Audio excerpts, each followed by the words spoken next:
ቤተሰቦቻችሁ ስለ ገንዘብ በጊዜ ስላላስተማሯችሁ ምን አጥታችኋል? እውነቱን እንነጋገር ከተባለ አብዛኞቻችን ስለ ገንዘብ ወይም ስለ ንግድ ምንም ሳናውቅ ነው ያደግነው። በትጋት እንድናጠና ስራ እንድንይዝና ታታሪ ሰራተኛ እንድንሆን ነው እየተመከረን ያደግነው። ግን ገንዘብን እንዴት እንደምናገኝ ወይም እንዴት እንደምናሳድገው ማንም አላስተማረን። በጊዜ ወይም በልጅነታችን ስለ ገንዘብ ባለማወቃችን ያጣናቸውን ነገሮች ልንገራችሁ። አንደኛ፣ ጊዜያችንን አጥተናል።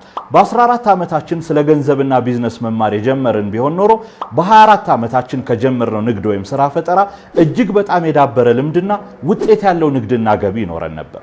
ሁለተኛ፣ በራስ መተማመን አጥተናል። ኢንቨስት ማድረግ፣ ንግድ ስለመጀመር ወይም ስለ ገንዘብ ማሰብ ወይም መንቀሳቀስ እንፈራለን። ምክንያቱም ትደርሱበታላችሁ ተብለን ያደግነው፣ ስንደርስበት ደግሞ ዝግጁ አልነበርንም። ሶስተኛ፣ እድል አጥተናል። በጊዜ ስለ ንግድና ገንዘብ ቢያውቁ ኖሮ በርካቶች በዚህ ሰዓት ስራ ፈጣሪዎች፣ የኦንላይን ነጋዴዎች፣ ፍሪላንሰሮች መሆን ይችሉ ነበር። በመዘግየት ይሄ ሁሉ እድል ያመለጠዋል። አራተኛ፣ ትውልድ ተሻጋሪ ሀብት አጥተናል። ሀብት እንዴት መገንባት እንዳለብን በጊዜ አልተማርንም። በዚህም አብዛኞቻችን እድሜያችን ከፍ ብሎ ከዜሮ ጀመርን።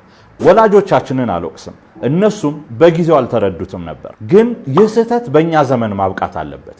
ባገኘነው አጋጣሚ አሁኑኑ ስለ ገንዘብና ስራ ፈጠራ መማር እንጀምር። ልጆች ገና በልጅነታቸው እንዲማሩ አድርጉ። በቤት ውስጥ የገንዘብና የሥራ ፈጠራ ውይይቶች መለመድ መቻል አለባቸው። ምክንያቱም የፋይናንስና የሥራ ፈጠራ ዕውቀት ክህሎት ብቻ አይደለም፣ የመኖሪያ ቁልፍም ነው።